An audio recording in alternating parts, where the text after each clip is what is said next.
नमस्कार मित्रों, मैं संदीप कुमार भारती आप सभी को भारती फ्रेंड्स ग्रुप में स्वागत करता हूं। फ्रेंड, आज हम आपके लिए लेकर के आए हैं तरंग। तरंग से बहुत सारे प्रश्न बनते हैं फ्रेंड, और यहाँ जो है आज हम तरंग के बारे में विस्तार से जानेंगे कि तरंग किसे कहते हैं, तरंग कितने प्रकार के हैं, चुंबकीय तरंग किसको बोलेंगे, यांत्रिक तरंग किसको बोलेंगे, अयांत्रिक तरंग किसको बोलेंगे, ध्वनि तरंग आखिर है कौन सा तरंग। तो देखिए, ऐसे तो यहाँ सारा चीज़ लिखा हुआ है और इसको देख करके भी आप समझ सकते हैं, लेकिन बहुत सारे ऐसे बातें हैं जो इनमें छुपा हुआ है, उसको हम बताने वाले हैं।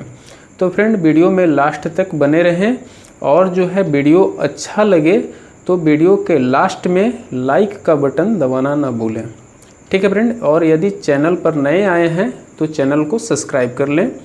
रेलवे का एग्ज़ाम नज़दीक है, अब जो है रेलवे का एग्ज़ाम सरकार का मंशा है कि ले लिया जाए, तो उम्मीद है कि नवंबर-दिसंबर में रेलवे का एग्ज़ाम संभावित रूप से हो सकता है।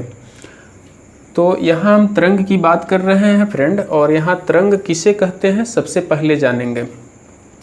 तरंग वह विक्षोभ तथा हलचल है जो किसी माध्यम के कण को सरल आवर्त गति में ला देता है।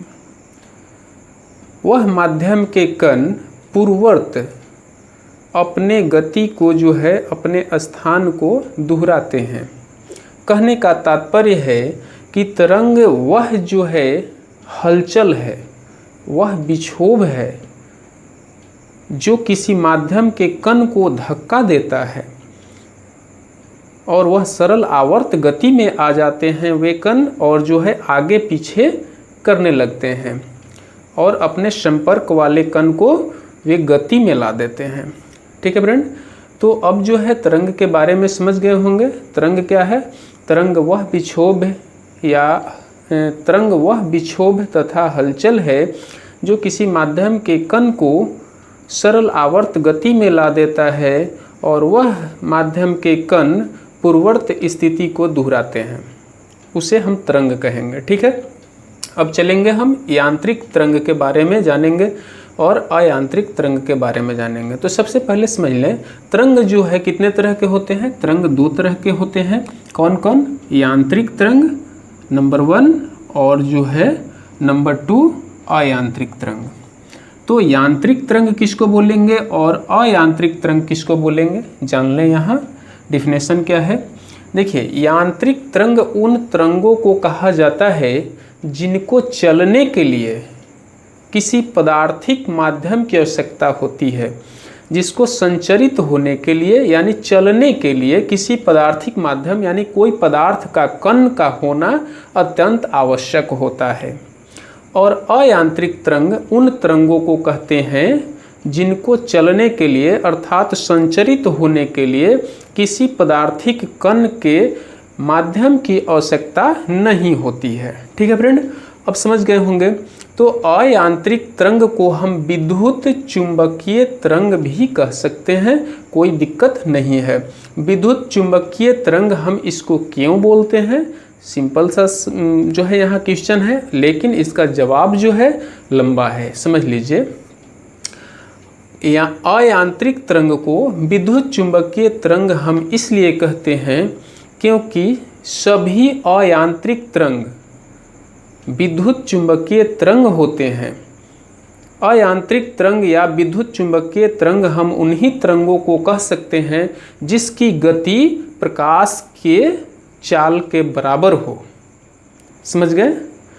और इसके बहुत सारे गुण हैं, जैसे अयांत्रिक तरंग या विद्युत चुंबकीय तरंग उदासीन होते हैं, उनके पास ऊर्जा और संवेग दोनों होता है, ये अनुप्रस्थ होते हैं।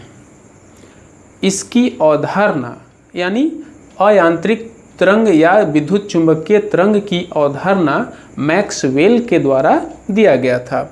अब समझेंगे इसका एग्जाम्पल।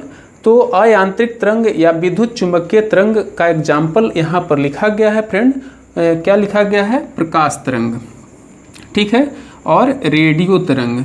तो रेडियो तरंग चाहे वो दीर्घ रेडियो तरंग हो या लघु रेडियो तरंग हो, ठीक है। प्रकाश तरंग चाहे वो आपका जो है सूर्य का प्रकाश हो या फिर जो है किसी बल्ब का प्रकाश, ठीक है। तो यहाँ जो है ये दोनों क्या है, विद्युत चुंबकीय तरंग हैं। ये उदासीन होते हैं,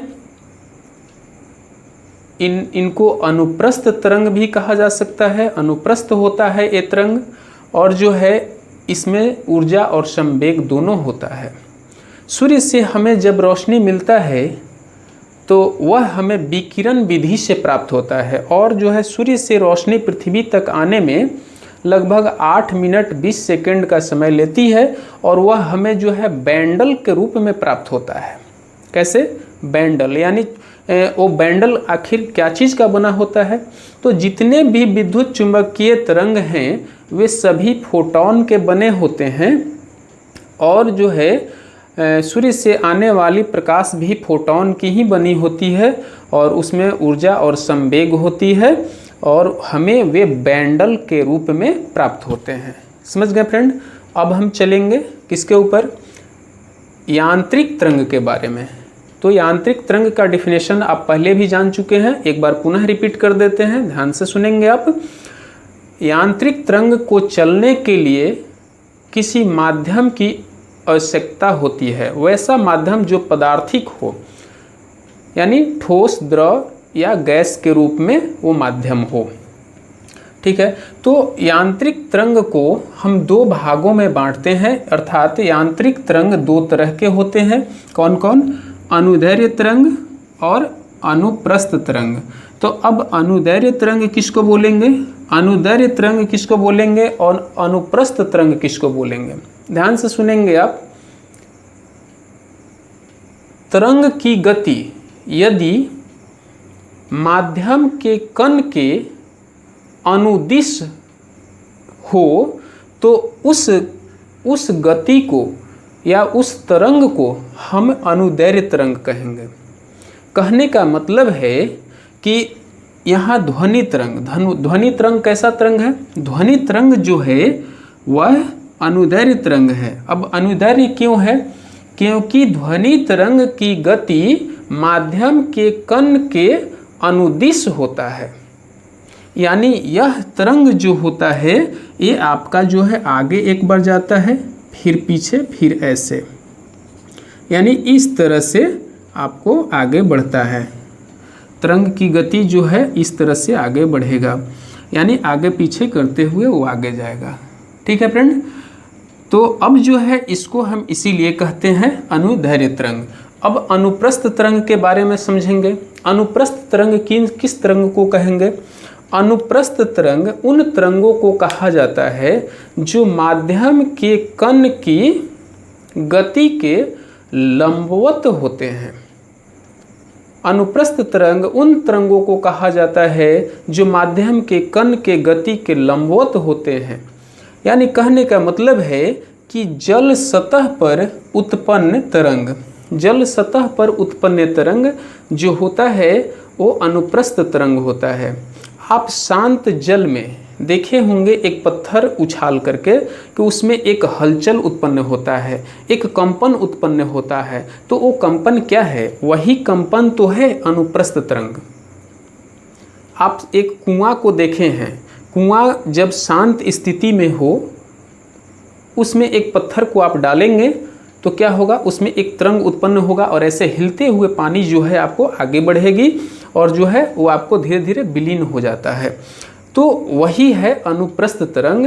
यानी जो है आप कह सकते हैं कि अनुप्रस्थ तरंग उन तरंगों को कहते हैं जिसकी गति माध्यम के कण के गति की लंबवत होती है। अब देखेंगे आप, यह गति जो है कैसे होता है? ऊपर नीचे, यानी माध्यम के कण के लंबवत, यानी ऐसे आपका इस तरह से ऊपर नीचे।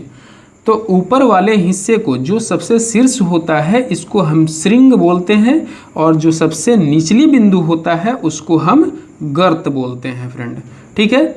तो यहाँ जो है आपका गर्त हो गया, यहाँ गर्त हो गया, यहाँ गर्त हो गया, और यहाँ श्रृंग, यहाँ श्रृंग, यहाँ भी श्रृंग आपका बनेगा, यहाँ भी श्रृंग बनेगा, और इस तरह से आपका ऊपर नीचे करते हुए आगे बढ़ता है। जैसा कि आप समुद्र में देखे होंगे, समुद्र में लहरें जो आते हैं वो कैसे होते हैं, ऊपर नीचे करते हुए आपको आगे बढ़ता है, वो अनुप्रस्थ तरंग का ही एग्जाम्पल है। तो फ्रेंड अब जो है तरंग दैर्घ्य किसको बोलेंगे? तरंग दैर्घ्य जो है किसको बोला जाता है? दो श्रृंग या दो गर्त, दो श्रृंग या दो गर्त के बीच के डिस्टेंस को हम क्या कहेंगे? तरंग दैर्घ्य बोलेंगे। यानी कहने का मतलब है कि यहाँ श्रृंग है और यहाँ भी श्रृंग है, अब इसके बीच का जो डिस्टेंस है इसको हम क्या बोलेंगे? तरंग दैर्घ्य बोलेंगे।